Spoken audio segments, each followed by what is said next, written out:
In recent years, we have been seeing a major shift in the world of popular entertainment. As diverse talent takes up a greater number of leading creative roles, there has been an active movement to bring a much wider variety of cultures, sexualities, and atypical living situations than they were allowed to present before. Of course, this often comes with struggles within the corporate system, and there's always going to be those types who will inevitably attack their efforts, but there's no denying their level of drive to let these audiences see themselves be depicted in a way they themselves could not in their youth. Case in point, Dead End Paranormal Park. Huh? A little Netflix series that was undermarketed as much as any other, but seemed to strike a unique chord with many animation fans online. And to understand why, let's briefly go over the show's background. Dead End was created by young artist Hamish Steele from London. It started as a YouTube short hosted by Frederator's Cartoon Hangover in 2014, just 1 year after he graduated from Kingston University. Let's have a look at the concept in its infancy. Oh, it is good to be home. I gotta own this booty, or it is gonna own me. Yeah, that's some trippy stuff alright. A few years later, he'd revisit and overhaul the idea in the form of a graphic novel series, now called Deadendia, which I haven't read so they otherwise won't be mentioned here. And then in 2020, he got the chance to adapt the series in animated form with a 10-episode pickup at Netflix. In early announcements, Steele heavily hyped up the representation aspect in particular, saying that Netflix gave him no pushback in how much LGBTQ+ content he wanted to include. Oh, the irony. But anyway, the series would then release on the service in June 2022, under the new name Dead End Paranormal Park.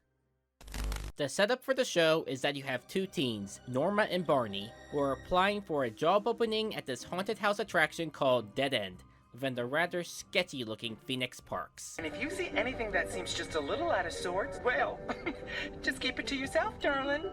Only for them to get more thrills than they bargained for when they realize that it's home to a gathering of demons, seeking a body for their powerful king, Tema Lucas. Thankfully, Barney gets saved thanks to his dog Pugsley jumping in, and within the first episode they are able to cleverly free him. But it turns out some of the supernatural abilities remain in the dog, all the while they explore more of what exactly is going on at the park. How do you know about all this? I didn't spend 10 years obsessing over old park maps for nothing. For a while, the general episode structure involves one or both of our leads going through a personal conflict of some kind. We'll get into exactly what this entails later. And along the way, something paranormal comes their way and unleashes some horrific danger within them. As you'd expect, these often end up thematically tying together, and they have to confront their own struggle in order to save the day. And there's usually some major plot development to end it all off. Of course, along the way, there's a lot of mysteries to be uncovered. We find out rather immediately that there have been a number of disappearances that go on at Dead End, one of which we see on screen at the beginning of the first episode. This is all the stuff that the old Dead End employees had on them when they disappeared. Mysteriously. We also get some brief looks at this elevator at the attraction, which takes people to different planes of existence, both above and below Earth, or the neutral realm as it's dubbed.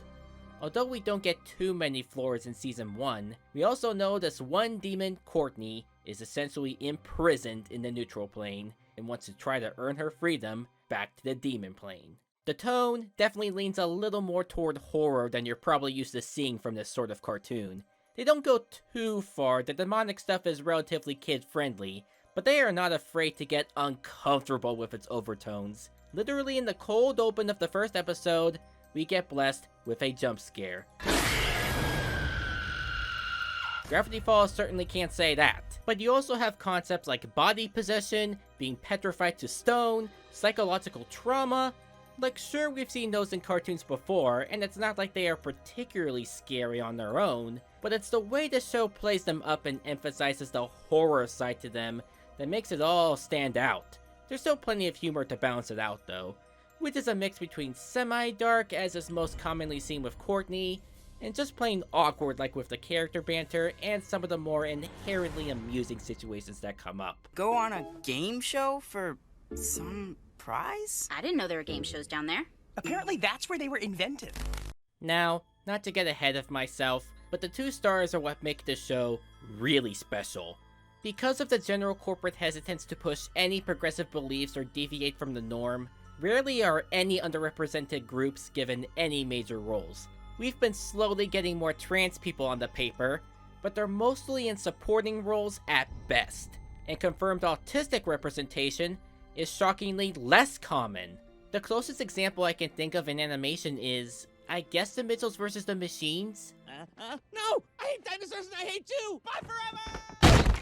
There's also this one character in Thomas All Engines Go, but for the sake of my audience, I do not want to talk about Thomas All Engines Go. Sometimes I lose my train of thought. But here, we don't just have both those voices, they're the freaking main characters. That is actually a big thing to accomplish in the field, and it is deserving of every single bit of praise it has gotten so far. So instead of simply introducing them myself, I figured it'd be more fitting to ask a few friends of mine to tell you what the representation in this show means to them. Take it away, guys! I'm so glad to have a show like Dead End, as someone who is both transmasc and on the autism spectrum. Barney and Norma are equally great characters, and I really don't know why people say they fall into stereotypes. I once saw someone say that Norma is a savage. Like, what? Norma is probably the best autistic character I've seen in any piece of fiction ever. No, she doesn't fall into any stereotypes, and is realistic and likable. And better yet, the other characters actually treat her well. Well, except for that one hippie guy in episode 3, but he was a villain, so yeah. As for Barney, I don't mind that he has blue hair, because, you know, I've been to actual GSA meetings, and there are tons of queer kids that have dyed hair. Of course, not all of them do, but it's just a common thing, so it's not really a stereotype. The thing about him having a conflict with his family, because they're bystanders, well, they do accept his identity, they don't bother to stand up for him when his grandma is transphobic to him. And I saw a lot of people on social media criticize Barney for supposedly being entitled. Like... Well, that's just confusing. Yeah, you're setting a bad example. Agreed. Actions speak louder than words. I need everyone to understand that. Just because you say you're an ally doesn't mean anything unless you actually do something to prove you're an ally. Being a bystander is not a good thing. If you actually care about trans people or any other type of minority, stand up for them instead of just saying you support them and doing nothing when you see them get hurt.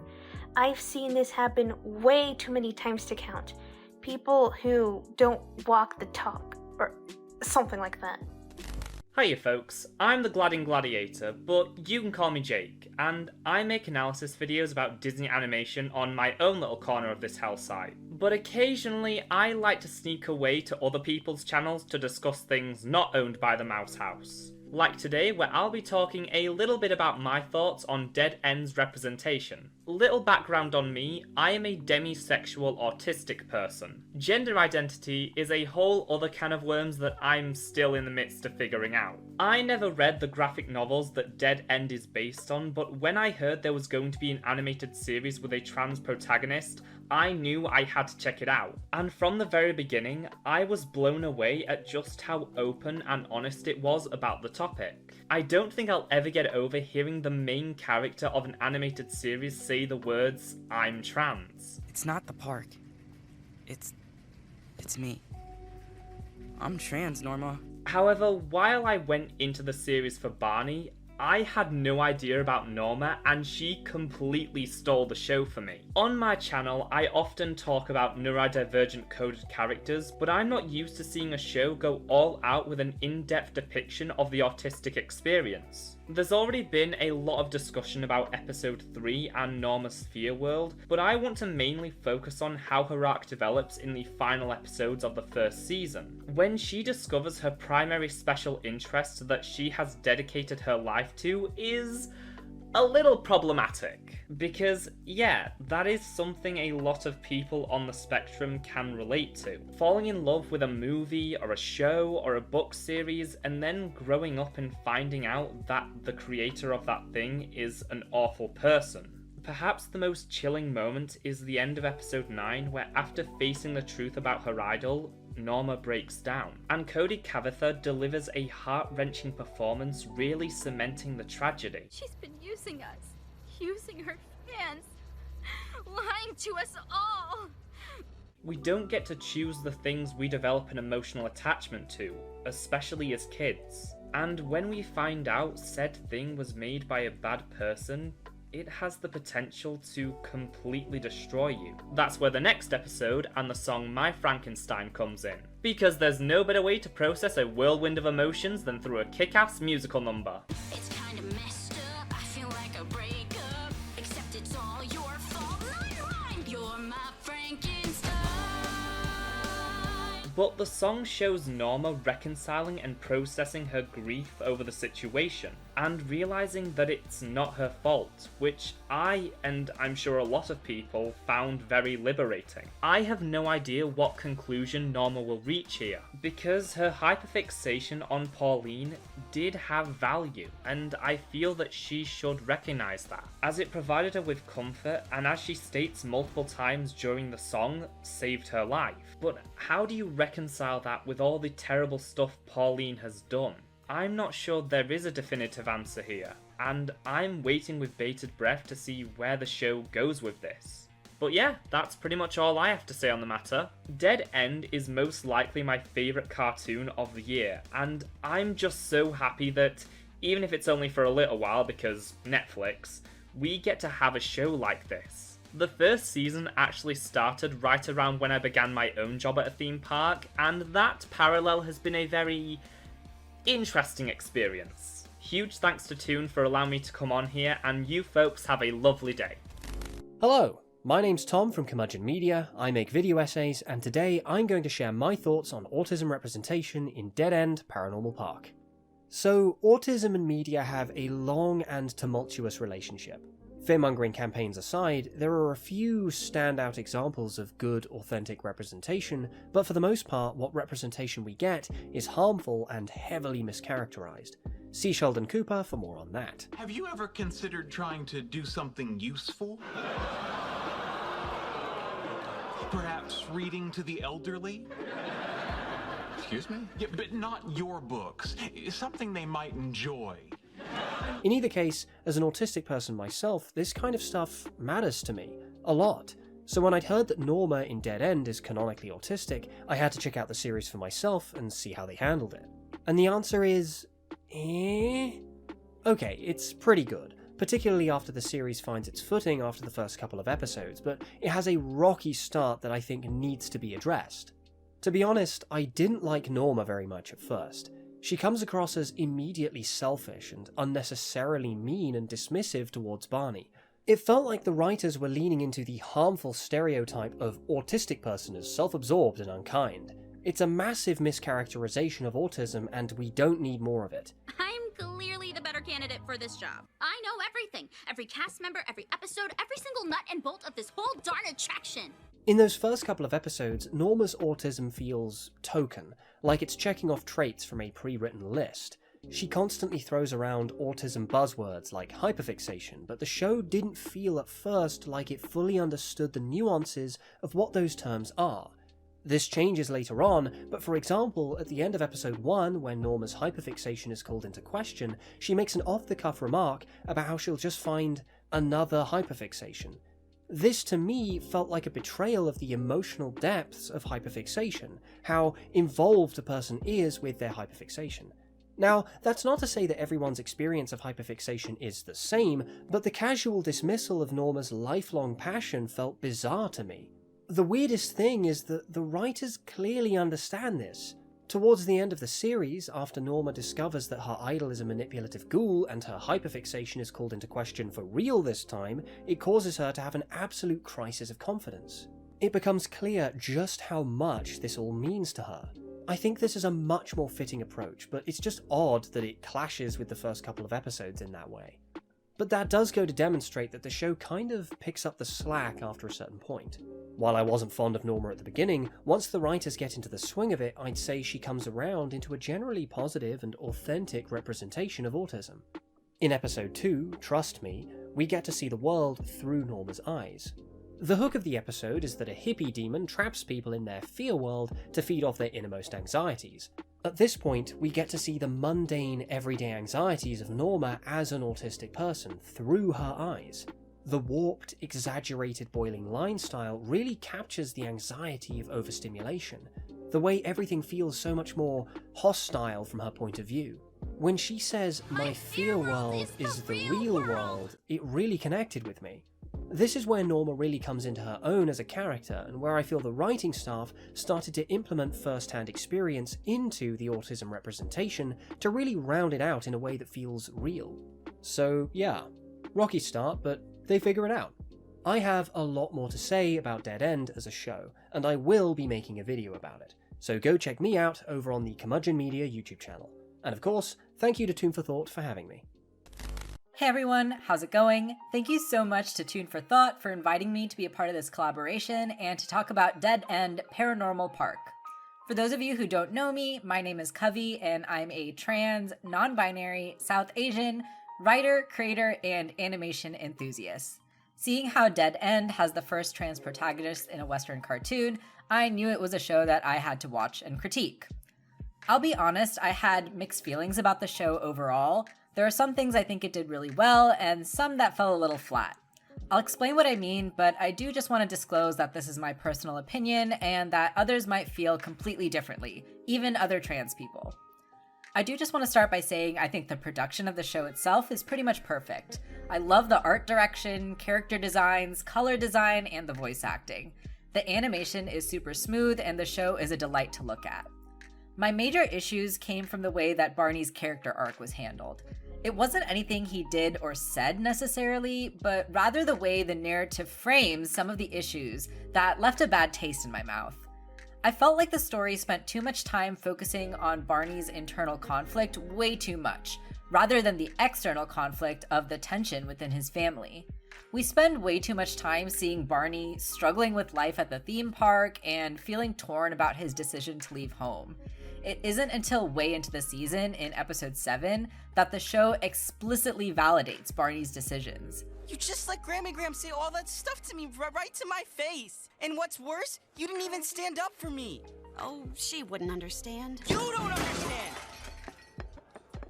Sure, I think that these are feelings that many trans people definitely deal with, but the story made it seem like these were problems for Barney to overcome within himself rather than with his family. Norma was probably my favorite character, and I found her arc of dealing with her feelings about Pauline and discovering that her idol isn't who she thought she was to be really compelling. I really hope that we get a second season of the show so that we can continue to see how she reconciles with these feelings. And I also think that the supernatural mystery with Pauline was really well done. I'm currently working on a couple of videos of my own to delve deeper into some of these specific critiques, so if you'd like to hear more, be sure to subscribe to my YouTube channel or follow me on Twitter at OMGIt'sCovey. Thanks so much again to Tune for having me. Stay safe and take care, everyone. So with all that said, you should now have a good general idea on what to expect from the rep in this show, and how Norma and Barney play out over the course of the story. But I'd like to expand a bit on what they said with my own input. Barney is, on the surface, your standard friendly, insecure type of lead, but he's written in a way where I want everything to turn out for the best for him, and I believe the conflict being a very simple but relatable trans story goes a long way in making him stand out. Being here, it's like a whole new place. I can just be Barney, and I can choose if and when I tell people. I also like how the season takes its time in really showing the rift that has formed between him and his family. In episode 2, he becomes worried about the now vocal Pugsley, and when they start to argue... Why can't you just be like you used to be? You sound just like Grammy Graham. Yikes. In episode 4, his little brother Patrick is having his birthday party at the park, and Barney actively tries to avoid getting spotted by him. Even though they're actually friendly with each other, Barney is worried about telling him what exactly has been going on at home, which leads to him accidentally coming across as neglectful. You left me! No, never. I left everything. Even after they make up, Barney just can't show himself to his parents. This finally comes to a head later on, where they try to have a dinner together, which leads to this important exchange. Oh, I don't get it. We accepted you. That is what parents are supposed to do. That's the bare minimum. Sure, it's wonderful to have those escapist experiences where homo and transphobia straight up does not exist a la the Owl House, but it's equally important to also have a glimpse at how the real world can function for those people, especially takes as low-key and deep as this one. One downside is, that's kinda all he has going on for him, at least in regard to this story. Every so often, they bring up how he has an interest in wrestling, which actually does come to play in the climax. He also gains a nice little crush on another park employee named Logs, and shows some really wholesome affection toward Pugsley. These are all pretty well integrated into the plot, but they don't seem to really add much to his character in the grand scheme of things. Still, quite a likable lead. As for Norma, she's queen. If you don't know, I myself am on the autism spectrum, and I go more in depth about my experiences in this video here if you're curious.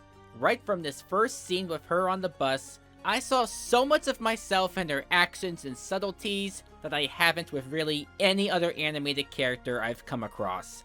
How do you know my name? Oh, it's me, Barney. I'm bad with names. We literally live on the same street, same school. I'm bad with faces. Like, wow, it's like she was written specifically based off my experiences.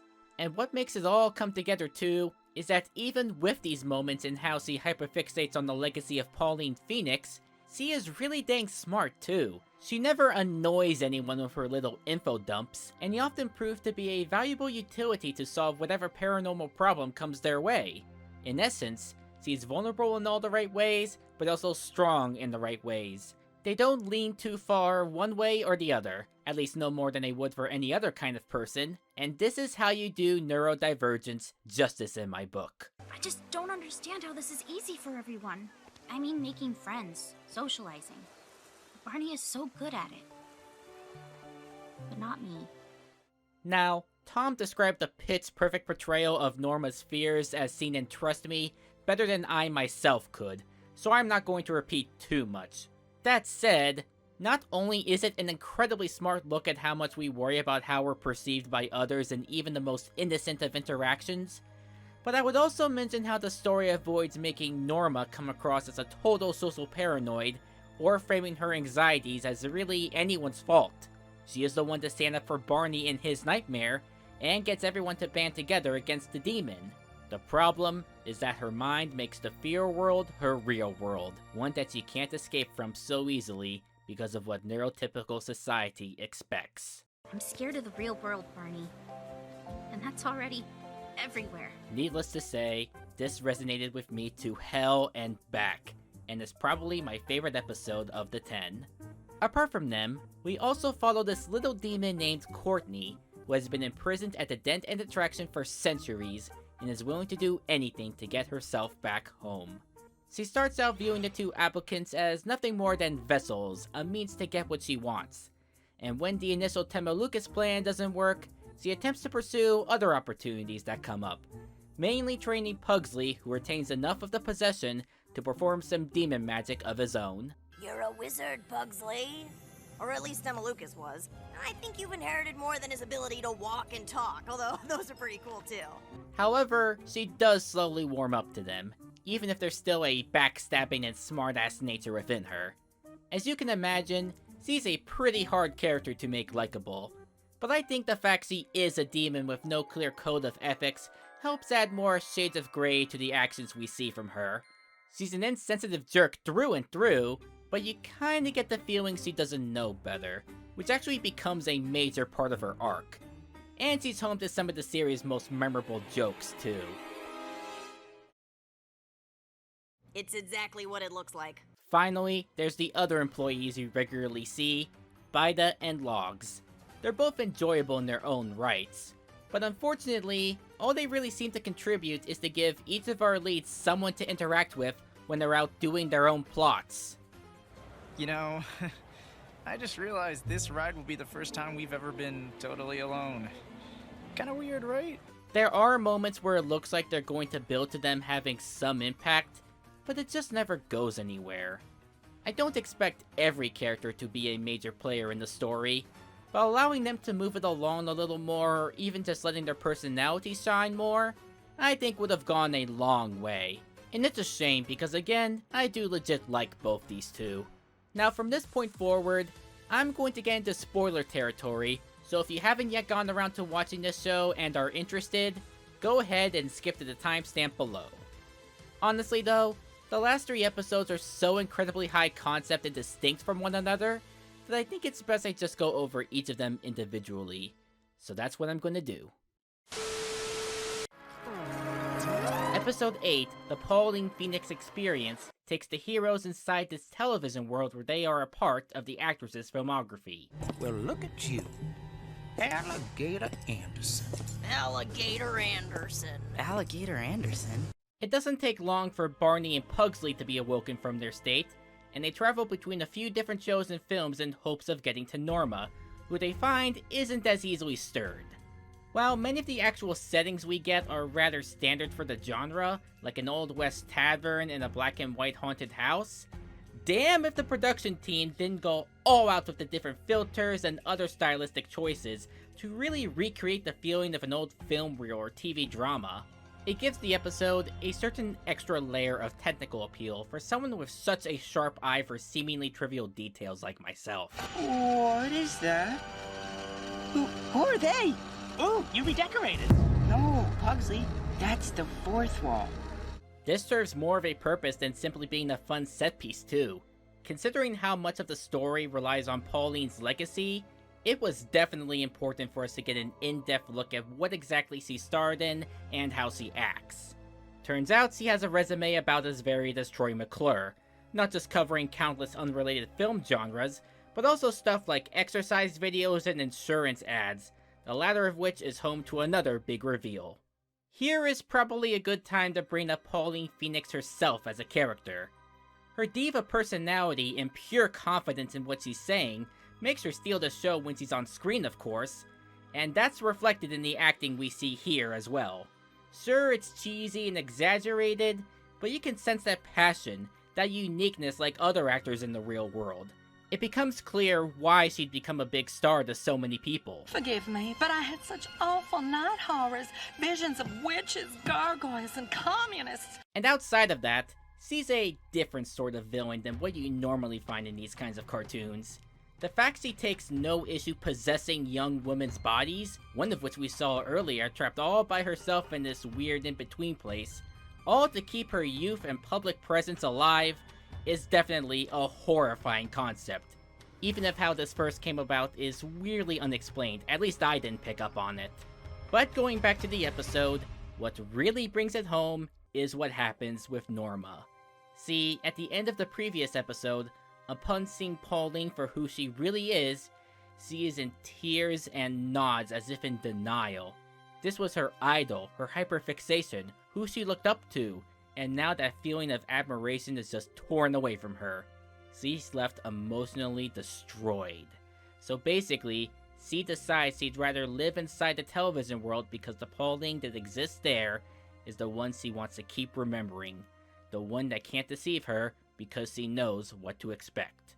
It's such a cartoonish idea, but one I think so many of us can relate hard to. I can stay here forever with Pauline.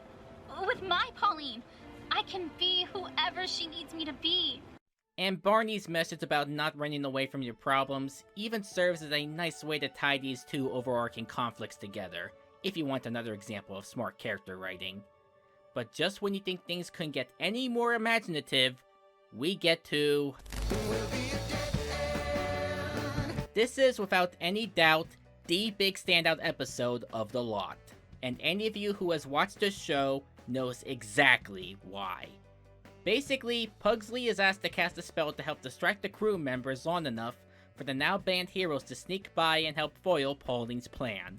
And this spell turns the entire park into a big Broadway musical, complete with songs written by Patrick Stump of Fall Out Boy.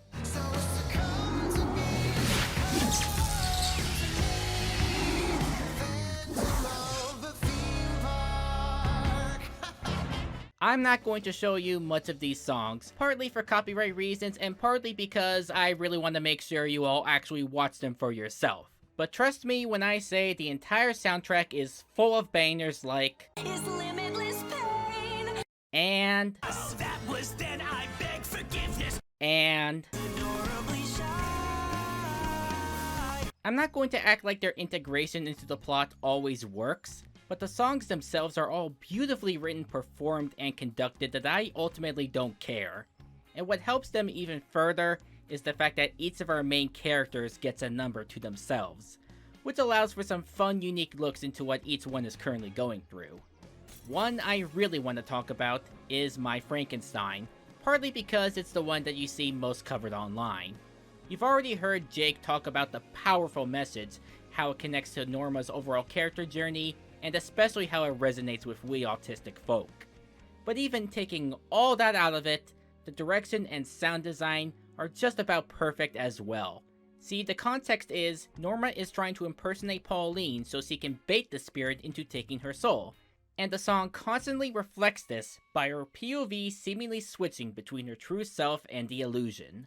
I'm standing here before my idol, been your devoted, your disciple. Later on, they bring in the mirror to not only show both of these at once, but everything from the lyrics to the instrumentation only get more explosive from there. And once Norma is completely out of her denial, the mirror freaking shatters, breaking not just the optical illusion, but the parasocial connection with Pauline as well. And what's funny is that despite harshly calling her out by name, she still ends up winning the contest. Really shows how the Phantom has no self-awareness at all. Of course, it all culminates in a really haunting climax of the Pauline plot through this comeback concert of hers. Phoenix Parks, your queen has arrived. Which provides a great means for all the ongoing plot threads to be tied together. You have Barney's family witnessing these supernatural occurrences from the sidelines, Courtney making her single biggest betrayal to her heroes only to finally be granted access to the elevator, and of course, Tema Lucas fully taking over Pugsley's body. It's actually incredible how many plot threads they throw at you and how many of them reach their peak in this sequence alone. Because they are just that naturally placed on top of having a god-tier musical presentation going for them. And as you may expect, things start to look dire for Phoenix Parks, with everyone petrified and the swarm of demons preparing to invade. All gracefully setting up for... The season finale has much of what you'd expect a season finale would contain.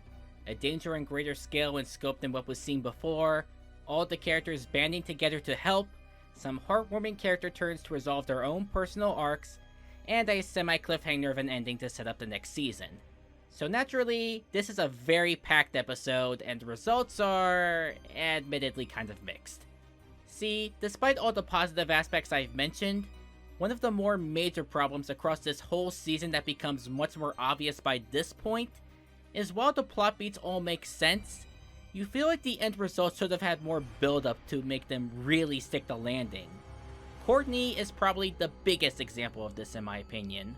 I've had so much character development since then. You want to believe by the end that she's warmed up to the neutral plane, and they do explain a bit why, but the problem is, we barely see her in the demon plane at all, and even up to episode 9, she's actively intruding on their plan to set things right. It's not like the points don't connect, she has been shown to be clingy before, and what time she does spend in the demon plane establishes she is lonely again, but it's just not enough to really sell that to us. I can't believe Courtney betrayed us. I can absolutely believe Courtney betrayed us. In addition, Barney makes amends with his family, with them promising that he'll never have to eat dinner with Grammy Gram again. I've been so worried about keeping the peace with Grammy Gram that I wasn't thinking about how it was affecting you. I think running away might be a Gutman family trait. Well-written scene on its own, and a satisfying conclusion, but we barely see the family get to think over how they've been treating him, which I think was another missed opportunity. Pauline does get a semi-redemption, and it makes perfect sense because Norma uses her park's image to get to her. I would have liked there to be more to that, and it doesn't really resolve the matters of possession, but I like that they show that after all that, she's still just as self-absorbed as ever. But of course, the big thing that occurs here is Tema Lucas, where the Demon King, now in full control, ultimately turns against his sister by rescuing Patrick, and after that, Courtney manipulates him with Barney Stone's statue, which he just can't bring himself to zap into pieces, because according to her, he's grown attached to the teens with the time he spent with them while inside Pugsley. I'm telling ya, humans are contagious. They got a way of getting under your scales. But it's not so bad if you let it happen. Again, heartwarming development by itself, and thematically I really like that it's Courtney who gets Tema to relent, but again, there just weren't enough apparent signs of that to fully work in the story at large. I think a lot of my criticisms come down to the fact that this seems to be trying a Gravity Falls type structure, when it only has half the season length that show did. With 20 episodes, you were more than able to get to know everyone at the Mystery Shack, the titular town, and even some beyond, on top of building up to a satisfying climax. Dead End only seems to have 3 episodes that try to go for something like that, only for the story to rather abruptly hit full gear. Investigating a murder is the only way to hang out with you, then fine. And even beyond that, there's a sort of clunkiness that lingers throughout the show. It's not terribly done by any stretch, and every choice they made was made in good faith, but many patterns and arcs just don't sink in and flow as well as they could have. Obviously it's not the crew's fault, often you just kinda have to take what you can get, but their general lack of experience as well as budget or time definitely shows in places, especially with the rather standard animation quality. Although props to the art direction, these color and staging choices definitely added a lot to the visual appeal. Ugh, I know. Group interview. They could have warned us. With all that said though, this show is actually quite gripping. Part of that's probably because this is some fresh talent getting their big break, but even purely out of production context, there is a genuine unique appeal to the overall experience. I wouldn't call it a fantastic show, it's like 8 out of 10 at best, but it does so much that you rarely ever see in current Western animation. Seldom does it lean this much into horror tropes, you almost never have representation be this much in the forefront, and even a few of the episode ideas are so inherently out there in a way I can't say I've seen elsewhere. It's a show that knew exactly what it wanted to be, and despite not always succeeding, the passion was always there and I respect it so much for that. It's kind of a mess here. That's why I fit in. But with this clearly being the only season they had in the pipeline, and given Netflix's current streak, I think it's safe to say that Season 2 is sadly looking rather unlikely. Wait, there is a Season 2? And it's coming out in just 1 month? What the fuck?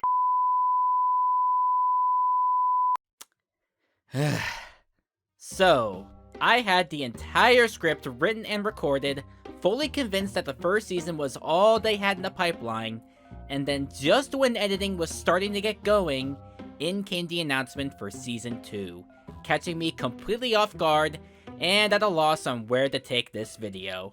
After some thought, I decided to simply finish what I had, and then tack on a sort of extension discussing Season 2 afterward.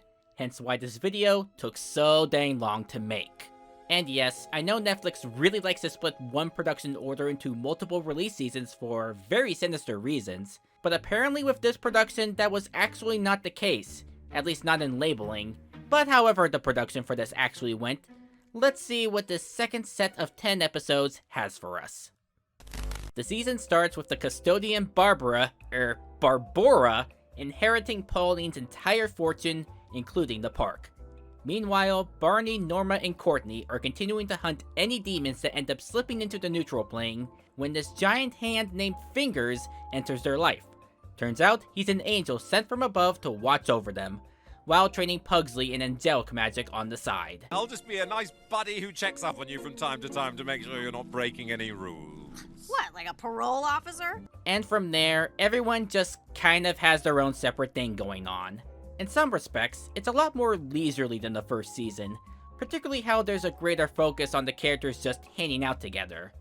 But in other respects, it's much more tight and dramatic, as this season has a habit of throwing a bunch of different plot points that veer into very unexpected directions, and they are foreshadowed in such clever and subtle ways that you will not catch on to a lot of them your first time watching. I had no real problem with Season 1's mystery, but in terms of consistently keeping the audience on their toes and throwing them curveballs, Season 2 is definitely more successful in setting it all up. It helps that the structure problems I mentioned have mostly been fixed, letting it all flow a lot smoother and having more of the character motivations feel properly built up. They're using the time allotted to their advantage much more. Are you guys always like this? Standing around, announcing what you learned today? The art has clearly stepped up a few notches from Season 1 as well. The character animation looks more natural, the staging and camera work more varied, and some of the new set pieces are really well laid out and directed. My personal favorite being the demon wrestling match. Some of the lighting there is so dang beautiful. Granted, this season doesn't have any style shifts, so that is one downgrade worth pointing out here, but when looking at how it holds on the whole, Season 2 is unquestionably more fun to look at. Another thing they fixed is the character balance. Most significantly, I am happy to say that Logs and Badya now feel like fully fleshed out characters that carry a significant impact to the plot. For the most part, Log still acts like his cool and collected self, but we find out in multiple episodes that there's actually a very vulnerable side to him. It gives him layers and us as an audience more of a reason to support his romance with Barney. One instance in particular even has him support Norma, who I don't think he spoke with at all in Season 1, so that's doubly interesting. A friend from work. Ooh! Keep that door open! But Badya's arc is something else. So, she and Norma have decided to start a podcast about demonology, only for Norma to soon realize that her bond with Badya has grown to a crush. All her little details make me happy. Everything she says echoes in my brain. It's complicated, but it's not like it's a crush or anything. Oh, whoa. It's a crush. Unfortunately, that doesn't exactly work out. I'm straight. I mean, I'm pretty sure I am. This causes things to get rather awkward between them, so Badya becomes determined to help make things better, which includes trying to pair Norma with freaking Zagan. Say it. You're a human. The lengths she'll go to maintain their friendship are just ridiculous, but I can never help but enjoy it because of how upbeat and confident she is about it all. Not to mention, she ends up carrying more truth than we are initially led to expect. Does this mean you were off having a fun time with Zagan? Maybe. I'm not sure she's my type. Being dead. Courtney's arc is really interesting. She has a realization that she has no idea what kind of demon she is, where she came from, or even how she got imprisoned. What could be so bad about me that they can't even let me know? This mystery doesn't leave as many clues to spot, but there are several lines that hit way harder on rewatch after you found out who she is. This is why the angels hate us, you know. Maybe if we stop breaking rules on purpose. It's a pretty haunting reveal that really changes how you view her entire character up to this point. There's even a few unexpected recurring characters tossed in the mix, like this little gourd that constantly follows the gang around. Apparently he was a major character in the graphic novels, but in Season 1, he was pretty much just a weird running gag, so irrelevant that I didn't even mention him. And while he isn't a major influence in Season 2, he does serve as another helpful, if weird, companion to our heroes that impacts the plot more than once. You're like a slimy, squishy, sausage-shaped escape artist, aren't you? Speaking of Barney and Norma, yeah, that's where things start to become complicated. Don't get me wrong, they both continue to be really well written as leads, and the directions they go are certainly fun and interesting. But with that said, the whole representation thing I praised so heavily in Season 1 doesn't seem to be as much in the forefront here. To be clear, they still go very hard on the LGBTQ+ stuff, I'll mention one such example a little later, and them being trans and autistic definitely still come into play. You were such a picky eater But then we got this and all you wanted were pancakes 24/7. Regular gyms are terrifying. There's no rules down here about what people should look like. Nobody cares that I'm trans. Nobody asking me stupid questions about my binder. But the novelty does start to feel a little lost with how it isn't being embraced as heavily in regard to the story. Not that it's a knock against the story, it's just a personal thing I took notice of. In particular, Norma's arc is very different from what I was expecting, and as much as I hate to say it, I didn't find nearly as much of myself in her this season as I did in the first. Much of her focus across this season is very relationship based, which I simply am not able to relate to by virtue of only having a few crushes in my life and having never dated anyone. Wow, my fanbase is really toxic. That said, if you've seen this season, you will not be surprised to know that my favorite episode is number 17, All Dolled Up. Not just because it's Norma's big spotlight, but because of the subject matter it tackles. Moving on from a one-sided crush, dealing with a hyperfixation you're now ashamed of, reconnecting with a parent after your life's changed, accepting your sexual orientation. I'm bi. Whoa. I don't think I've ever said that out loud before. Like, we straight up have a gay guy and a bisexual girl openly talking about being nervous about their identities and coming out to their families. This kind of scene would have been unthinkable in Western animation just a few years ago, and I admire how unafraid they were to go this route. Coming out is a process, not a one-time event. You guys know I'm gay, but with my mom, I like our relationship how it is, and I just don't want anything to change. Even the direction here is top-notch, with the slow, atmospheric scenes contrasting wonderfully with the intense chases near the end. Oh, I know a few plastic surgeons who will disagree. As well as many clever little touches, like Norma literally coming out of the closet. Plus, the little insight we get into Pauline's character proves really interesting as well, starting up development that actually seems to stick this time. We don't see a lot of her after this, but what moments we do get prove just as fun as ever. I am finally redeemed! No, you're not. Barney, however, has a lot going on here, even if it may not seem like it at first. A lot of the time, he continues his steady relationship with Logs, only to, in typical Barney fashion, worry about embarrassing himself. He told Logs I love him. So, you said you loved me when I found you that pretzel. We also have that wrestling episode. That's a really fun one that follows up on one of his more underused traits. I'm exactly where I deserve to be. You don't have humans in your league because you're scared we're gonna whoop your tail.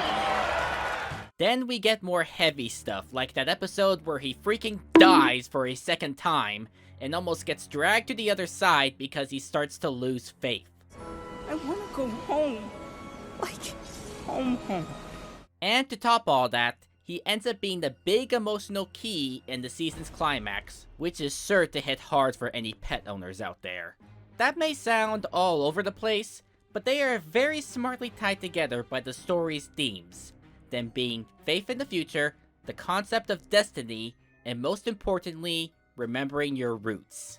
And all this enters the forefront with arguably the breakout character of this adventure, Pugsley. I banish thee! Yeah, the talking dog is the character with the most stakes and emotional weight here.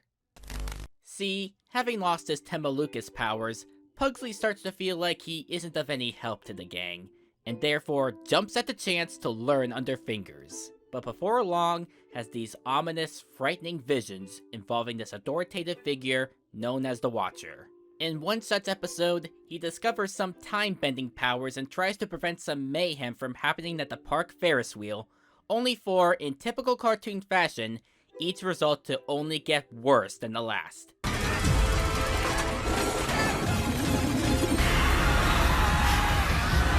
Yeah, there's such an unhinged energy to this one, and I kinda love it for that. But it also culminates in an important, kinda adult moral.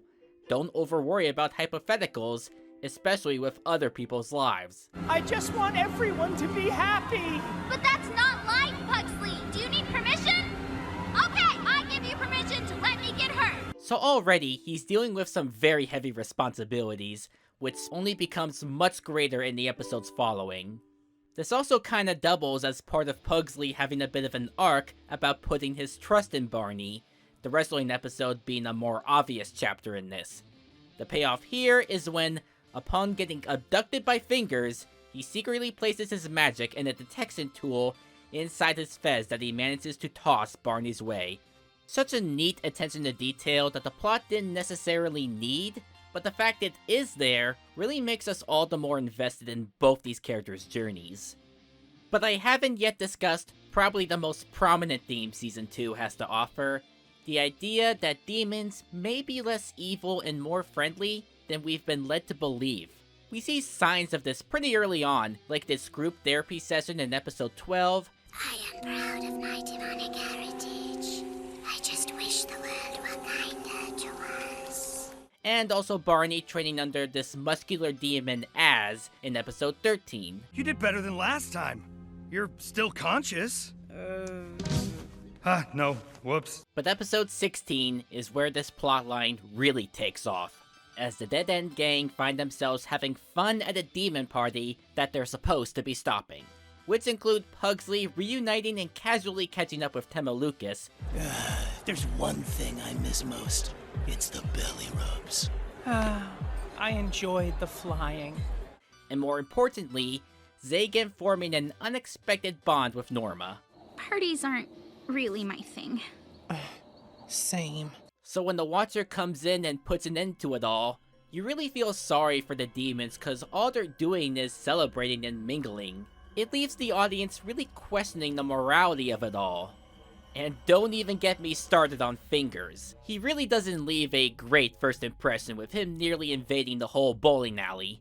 And even when he tries to act friendly, there's something notably off about his behavior. It is a dog's duty to protect their owners. And an angel's mission is to protect humanity at all costs. We're a lot alike, really. And these suspicions finally come to fruition when he reveals that the whole thing with Barney getting crushed by the chandelier, which by the way he saw the ceiling crack several episodes prior, and Pugsley having to perform a crazy seance to get his owner back, was the plan all along. Well, I foresaw it. And I thought it would make for a nice test. And I couldn't be prouder. The plan to make Pugsley become the Watcher. A sort of guardian between planes to make sure the demons don't step out of line. I was created to win this war. If it doesn't come to pass, then neither shall I. I'll admit to not seeing this twist coming my first time watching, despite it honestly being pretty obvious in hindsight. All the same, it sure leads to a great emotional breakthrough, where Barney reminds him of how they first met. You were terrified of that thing towering over you when you first opened your eyes. You are the nightmare Pugsley's been running from his whole life. Bringing the entire timeline of events full circle, and leading to a huge heroic sacrifice, where he gets freaking killed off to save everyone. Pugsley, it doesn't have to be this way. I know. I made a choice. And all I ever wanted was to protect the ones that matter to me most. Night-night, Barney. Pugsley.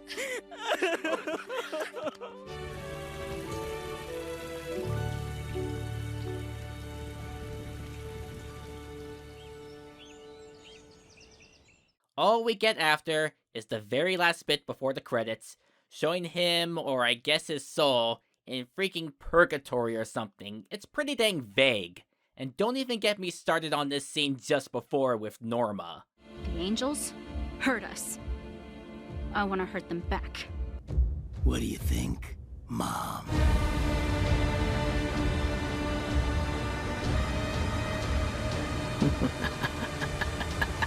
Yeah, what a wham. So when judging the season on a whole, my thoughts are admittedly a little weird. In regard to telling a story, writing strong characters, and keeping the audience engaged, yeah, Season 2 is definitely above the first. In fact, I'd say most of the main criticisms I mentioned did manage to be rectified here. But on the other hand, yeah, as I said before, it did kind of lose some of that uniqueness in the process. I don't expect every story with representation to have it be the center point, but for a show that marketed itself off its rep and had that very front and center in the first season, it was a little disappointing to not have that fully carry over.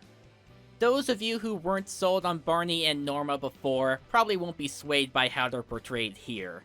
Of course, there's also the matter of how we've seen all sorts of representation in cartoons by this point. Some are definitely going to stand out more than others. And while this is definitely more explicit than most other examples, I've seen many people relate better to non-explicit examples, be it because the coding in these stories were more integral, or the character's journey simply resonated much more. But your mileage may vary, of course, and those who did enjoy them as characters will still greatly enjoy what they have to go through here, which I did for the most part. And to me, everything else I praised makes up for that regardless. Now take care of yourselves. We wouldn't want you to die before you get the chance to come again. As of now, these two batches of what has always been deemed a 3-part story are all we seem to have, and I have no idea whether or not a third is on the way, especially after the announcement of Season 2 caught me off guard. Perhaps this is a Kipo or Kid Cosmic situation where all 3 parts were ordered at once? Or maybe this really is all we're getting in the series that's unfortunately left on the cliffhanger. Thankfully though, the end of the story will at least be out there in some form, as Hamish has recently announced that the 3rd graphic novel is being worked on. So that's assuring. However, even if the show's fate is sealed, trust me when I say programs like this are worth remembering and keeping alive however we can. You know the real way to live forever is by leaving a legacy. Right now, what's happening in this park, that's your legacy. Is this what you want? Not just for the sake of us getting more and stronger representation, but so ideas this fresh and different can continue to get invested in. As most of us know, corporate entertainment is becoming more and more hesitant to take risks, and what does get made, especially in the streaming world, often gets undermarketed with barely any time to grow an audience, leading to them basically getting swept under the rug before moving on to the next thing they'll mistreat. So if there's one big message I want you to take away from this long video, it's that really pushing original IPs that catch your attention is arguably the best thing one can currently do as an animation fan. Things may seem really tough and unfair for the industry right now, but we gotta do what we can for a better future. Well guys, hope you enjoyed this long discussion. Special thanks to the Crimson Mayhem for helping edit part 1 of this video, and Tom Neal for drawing all these awesome new avatars that will be used in the channel going forward. Thanks for watching, please subscribe if you want to see more, and I'll see you next time.